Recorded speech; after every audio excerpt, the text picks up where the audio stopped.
What started as a routine drilling operation on Blind Frog Ranch quickly turned into something far more dangerous. Instead of hitting solid ground, the drill suddenly broke through into empty space, triggering pressure changes, equipment failures, and immediate concern from the crew. What they uncovered next wasn't a natural cave, but a hidden underground tunnel system buried deep beneath the ranch. As access points were exposed, disturbing signs of prior activity began to emerge. Objects, markings, and conditions that raised serious questions. This video breaks down how the drilling went wrong, what was found inside the tunnels, and why the operation was quietly halted. Subscribe now, because discoveries like this don't stay buried for long. The decision to begin drilling on Blind Frog Ranch was not impulsive. It was the result of years of unresolved questions that surface-level exploration could no longer answer. Repeated surveys of the land had produced conflicting data. Ground-penetrating scans hinted at voids where solid earth should have been. Magnetic readings fluctuated without explanation. Even routine excavation attempts behaved unpredictably, with tools failing and trenches collapsing far sooner than expected.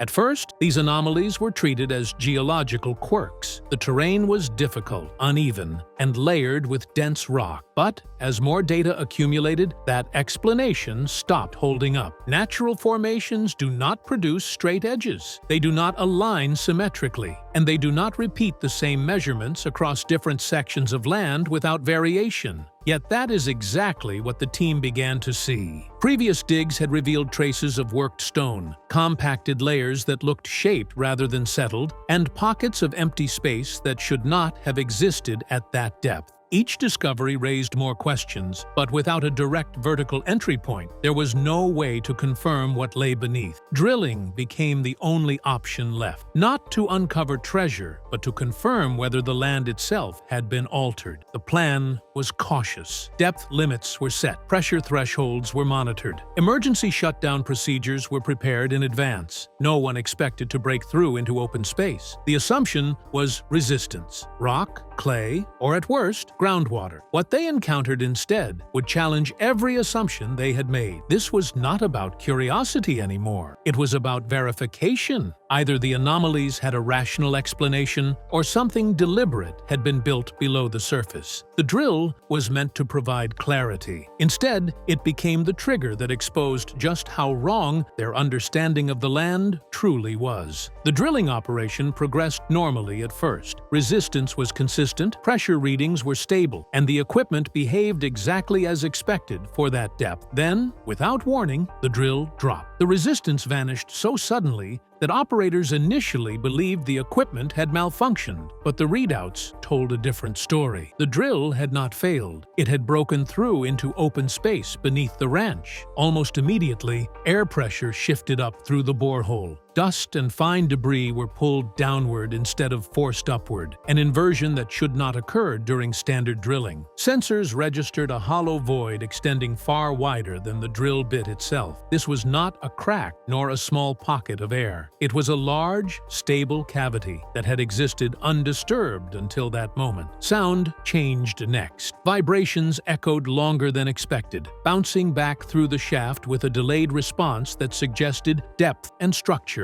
Operators paused the drill and attempted to stabilize the system, but readings continued to fluctuate. Temperature dropped near the opening. Equipment lights flickered. One monitor briefly went dark before rebooting on its own. At this point, the possibility of a natural cave was considered. That explanation did not last long. Natural voids rarely appear with such clean boundaries. They do not maintain consistent depth across multiple readings, and they certainly do not sit beneath land that has shown repeated signs of artificial alteration. As measurements continued, the shape of the space below began to resolve. Straight lines appeared in the data, flat surfaces, angles too precise to dismiss. The drill had not discovered something new. It had breached something hidden. Whatever existed below the ranch had been sealed intentionally, preserved beneath layers of earth and rock. The moment that seal was broken, the environment responded. And standing above that opening, the crew realized they were no longer searching for answers. They had already found proof that something beneath the ranch was never meant to be reached. Once the drilling breach was stabilized, data from the borehole was analyzed more closely, and the implications became impossible to ignore. The cavity below was not random. Measurements showed uniform width across multiple points, with consistent ceiling height and sharply defined edges. Natural caves do not form this way. They twist, narrow, collapse, and vary over distance. What existed beneath the ranch behaved like a constructed space, not a geological accident. Further readings revealed straight corridors branching outward from the initial void. These extensions followed linear paths, intersecting at angles that repeated across scans. Reinforcement signatures appeared along certain sections, suggesting structural support built to prevent collapse. In some areas, density readings indicated material different from the surrounding earth, as if walls had been lined or sealed long after excavation. This discovery shifted the investigation entirely. Attention moved from what the tunnels contained to who could have built them. No mining records existed for the area. No historical documentation suggested large-scale underground work. Yet the tunnels were extensive, deliberate, and deeply buried. That level of construction would have required planning, resources, and secrecy sustained over time. What made the situation more unsettling was the condition of the tunnels. They showed no signs of decay. Structural integrity appeared intact. Air pockets remained stable. This was not abandoned infrastructure slowly returning to the earth. It was something preserved, maintained even. The absence of collapse or flooding suggested intentional sealing rather than neglect. At this stage, the team realized they were no longer uncovering a mystery rooted in folklore or speculation. They were confronting physical evidence of human activity that had been carefully erased from record. The tunnels were not remnants of the past exposed by chance. They were hidden systems, buried deep enough to avoid detection, waiting beneath the surface until the drill broke through. Once the breach was confirmed, attention turned to whether physical entry was even possible. Before anyone considered descending into the tunnel system, environmental tests were run through the borehole. The results were immediately concerning. Oxygen levels fluctuated without a stable pattern. Air pressure shifted unpredictably, as if the space below was connected to other chambers still sealed from view. These were not conditions consistent with a single isolated cavity. Structural scans followed. Sections of the tunnel showed reinforcement strong enough to support weight far beyond what would be expected of an abandoned space. Yet other areas registered instability, suggesting deliberate choke points or collapsible sections designed to restrict movement. This inconsistency made entry dangerous. One wrong step could trigger a failure that sealed the tunnels permanently. Equipment lowered into the opening encountered resistance almost immediately. Cables dragged against unseen edges. Cameras transmitted brief flashes of smooth surfaces before losing signal. One probe returned coated in fine particulate matter, unlike the surrounding soil, indicating materials brought in from elsewhere. Nothing about the environment felt passive. It reacted. As preparations continued, the drill site itself began to change. Ground vibrations increased despite inactive equipment. Sensors detected movement deep below, too subtle to be classified as seismic, yet too consistent to ignore. This forced the team to halt further descent attempts. The risk was no longer theoretical. The tunnels were not just hidden, they were unstable in ways that suggested intentional design. At this point, the focus shifted from exploration to containment. Entering the tunnels could collapse them, release unknown gases, or compromise structures still buried deeper below. Whatever had been uncovered was not meant to be entered casually. With physical entry ruled out, the team relied entirely on remote probes to see what lay beyond the breach. Cameras were lowered slowly, rotating to capture as much of the tunnel interior as possible before signal degradation set in.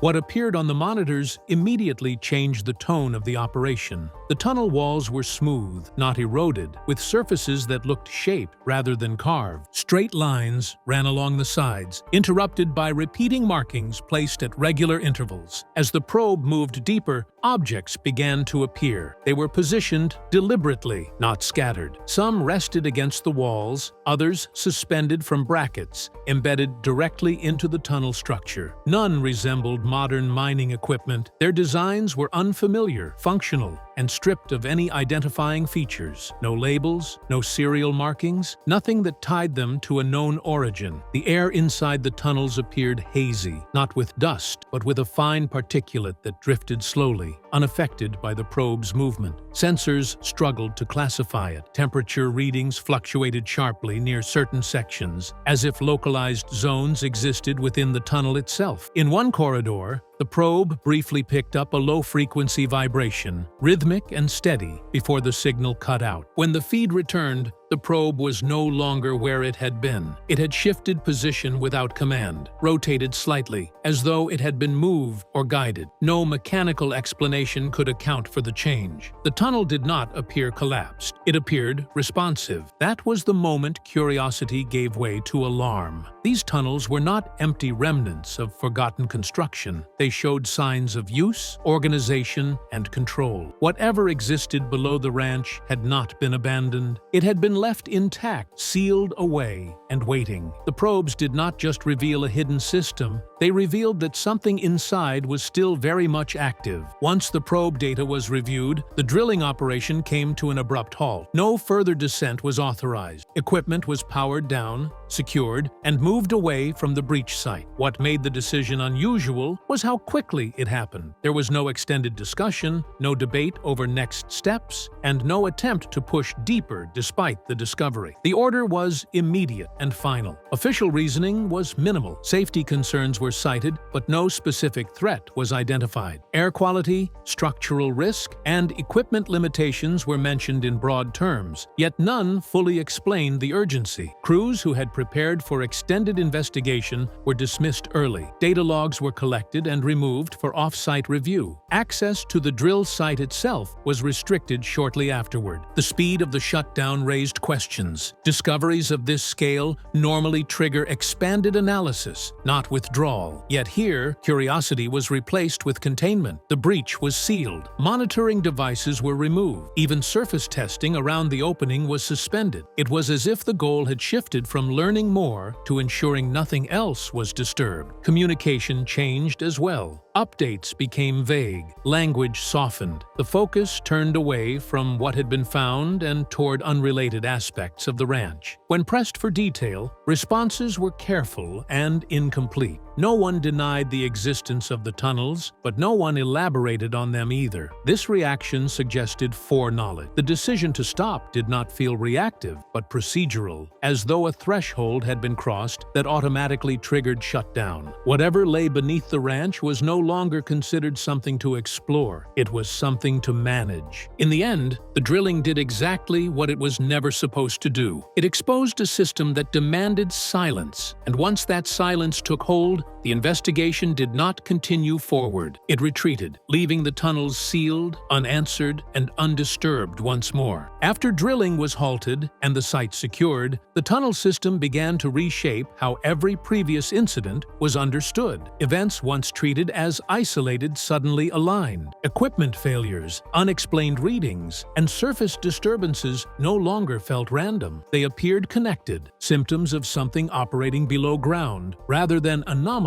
occurring above it. The land itself was no longer the mystery. The infrastructure beneath it was. Data from earlier seasons was quietly revisited. Locations where instruments malfunctioned overlapped with the projected path of the tunnels. Areas that produced unusual signals aligned with intersections beneath the surface. Even reports of strange sounds and vibrations now carried new weight, matching frequencies recorded during the drilling breach. What had once been dismissed as coincidence began to resemble a pattern. This realization altered the stakes. If the tunnels predated the investigation, then much of what had been observed was not discovery, but interaction. The ranch was not revealing secrets on its own. It was responding to intrusion. That distinction mattered because it implied intent behind the structure. Tunnels of this scale are not built without purpose. They exist to move something, store something, or isolate something from view. As this perspective settled in, language shifted again. References to anomalies became rarer. Discussions focused on safety, preservation, and boundaries. The goal was no longer understanding, it was avoidance. By acknowledging the tunnels, even indirectly, investigators risked acknowledging responsibility for uncovering them. And that responsibility carried unknown consequences. In this light, the shutdown made sense. The tunnel system did not just add a new mystery, it unified every unanswered question into one explanation. And once that connection was made, continuing to dig was no longer an option. The discovery had already gone far enough to change everything. After the operation ended, attention shifted to what was not said. No detailed report was released outlining the scope of the tunnel system. No diagrams were shared.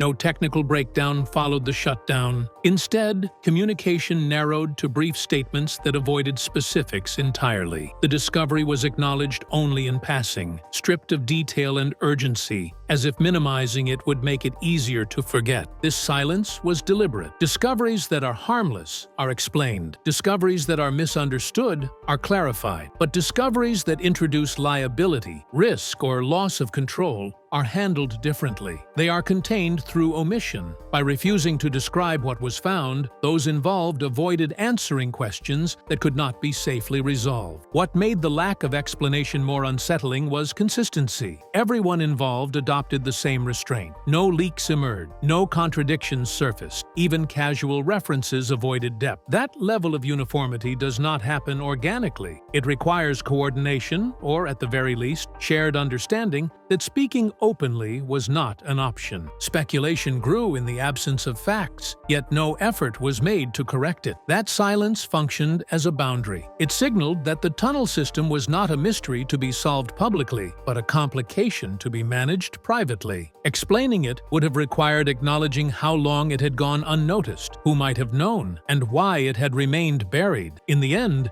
the refusal to explain became the explanation. The tunnels were not ignored because they were insignificant. They were ignored because they mattered too much. Whatever had been uncovered did not fit within acceptable narratives, and once that realization set in, silence became the safest response. When the drilling site was finally cleared and the equipment removed, the most unsettling realization was not what had been found beneath the ranch, but what had been left unresolved. The tunnels remained sealed, the data remained restricted, and the land above returned to silence, as if nothing had ever happened. Yet the implications of the discovery did not disappear with the shutdown. They expanded. The existence of a hidden, engineered tunnel system beneath the ranch fundamentally changes the narrative. It suggests that the mysteries surrounding the property were never random, never isolated, and never purely natural. Instead, they point toward long-term activity carried out with intention and secrecy. Tunnels of this scale require planning, resources, and maintenance. They are not built casually, and they are not abandoned without reason. Someone, at some point, decided this system needed to exist and needed to stay hidden. What makes this especially troubling is the realization that the drilling did not uncover the tunnels by chance. It uncovered them because they were already there, waiting beneath layers of earth, undetected but intact. That raises the question of how many similar systems exist elsewhere, buried deep enough to avoid surface discovery, sealed just tightly enough to remain invisible. If one location concealed something this extensive, it is unlikely to be unique. The response to the discovery also speaks volumes. Investigations usually escalate when new evidence emerges. Here, the opposite happened. The moment the tunnels were confirmed, progress stopped. Curiosity gave way to caution. Exploration was replaced with containment. That reaction suggests the discovery crossed a line, not of danger alone, but of responsibility. Once the tunnels were acknowledged, continuing to dig meant accepting the consequences of revealing something that had been intentionally hidden. Moving forward, the mystery is no longer limited to what lies beneath the ranch. It extends to who decides what can be uncovered, what must remain sealed, and why. The tunnels represent more than a physical structure. They represent boundaries between known and unknown, between investigation and interference, between discovery and silence. In the end, the most disturbing possibility is this: the drilling did exactly what it was designed to do. It exposed just enough to confirm the truth, while triggering the very mechanisms that ensure the truth goes no further. The tunnels remain underground, the explanations remain absent, and the questions remain unanswered, echoing beneath the surface, waiting for the next moment when someone drills just a little too deep.